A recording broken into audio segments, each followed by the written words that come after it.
Hello and welcome back to Chronicles from a Caribbean Cubicle podcast. This is Francis Wade, and here's an article that's inspired by one that was published in the Jamaica Gleaner. This version is entitled Inspiration in Leadership. Anchor your message in a compelling future. As a leader, whether in politics or business, you want to inspire people. You want them to care, commit, and go above and beyond. But earning this level of engagement is difficult. In fact, it's one of the most elusive challenges in leadership.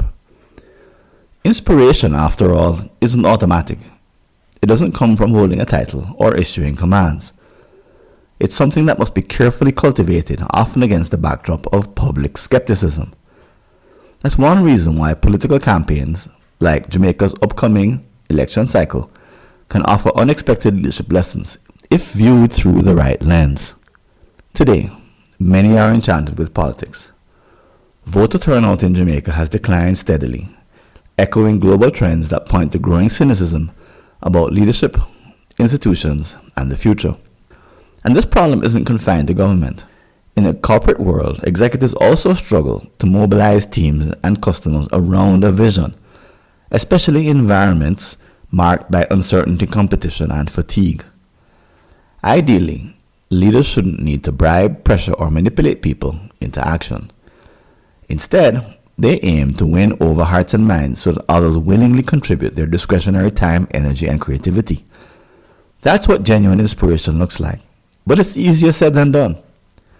Leaders, even well-intentioned ones, often destroy followership without realizing it. They lose focus, fail to articulate a compelling vision, or make careless remarks that erode trust.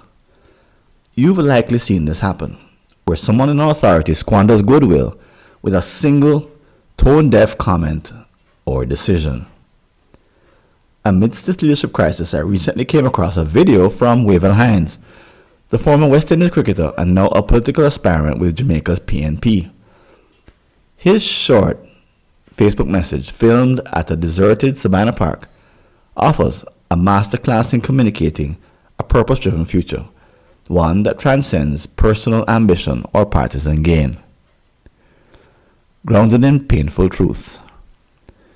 Hines begins with brutal honesty. West Indies cricket has declined. Once a pride of the Caribbean, it now commands little interest or passion. For many young Jamaicans, he argues, the game no longer holds any allure because they never grew up seeing it at its best. Standing in an empty Savannah Park, once a symbol of cricketing greatness, he laments, "There's silence, no noise, no matches, no drinks." He speaks not just as a politician, but as someone who lived the dream, having represented the West Indies in a 45 test matches and winning a Champions Trophy. His message is credible precisely because it's personal. Cricket, he says, was a vehicle for his childhood ambitions. Now he mourns what appears to be its slow death in the region's consciousness, avoiding cynicism and cheap shots. Yet, despite the raw emotion, Hines avoids the kind of toxic finger-pointing that dominates many political messages. Yes, he questions the current government's commitment, criticizing superficial gestures like ribbon cuttings and photo ops. But his tone isn't bitter. He doesn't vilify. Where is the action once the lights and cameras are off, he asks. The question lands not because it attacks, but because it invites reflection. This is instructive. Too often leaders believe they must attack rivals in order to stand out. But in both politics and business, overemphasizing competition can alienate your audience. Customers don't care who your competitors are. Employees don't necessarily rally behind a "we beat them" mentality. And voters, they grow weary of petty battles. The power of a shared future. What people do care about is the future, and whether a leader has a credible, inclusive path to get there. Hines doesn't merely lament the past or criticize the present.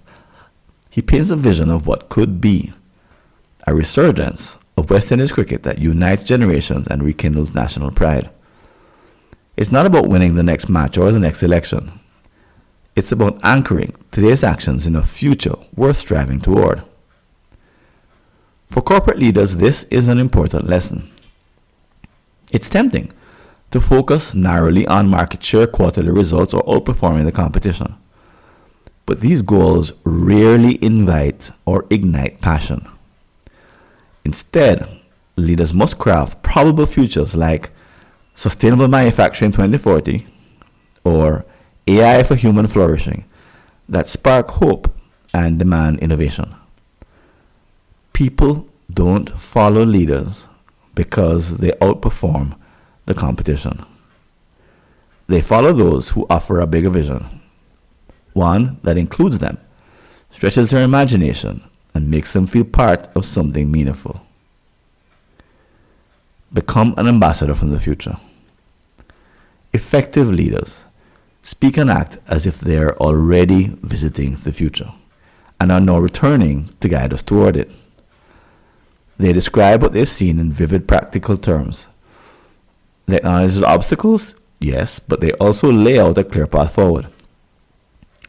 This kind of visionary leadership is difficult. It can be lonely, but it's also the most fulfilling and impactful kind of work.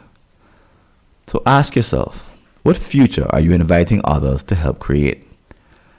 Are you giving them something worth committing to? Not just because it benefits your organization, but because it matters to the wider world. Takeaway is clear. Whether you're in the boardroom or on the campaign trail, being inspiring is hard. But when your message is grounded in truth and tied to a compelling collective future, people will follow, not because they must, but because they choose to. Thanks for listening. Do you have an unsolved problem in your Caribbean company related to strategy, productivity, engagement, or business process improvement? Just visit a searchable listing of all my prior articles and you may be able to help yourself to a fresh line of thinking. Go to blog.fwconsulting.com or see the show notes.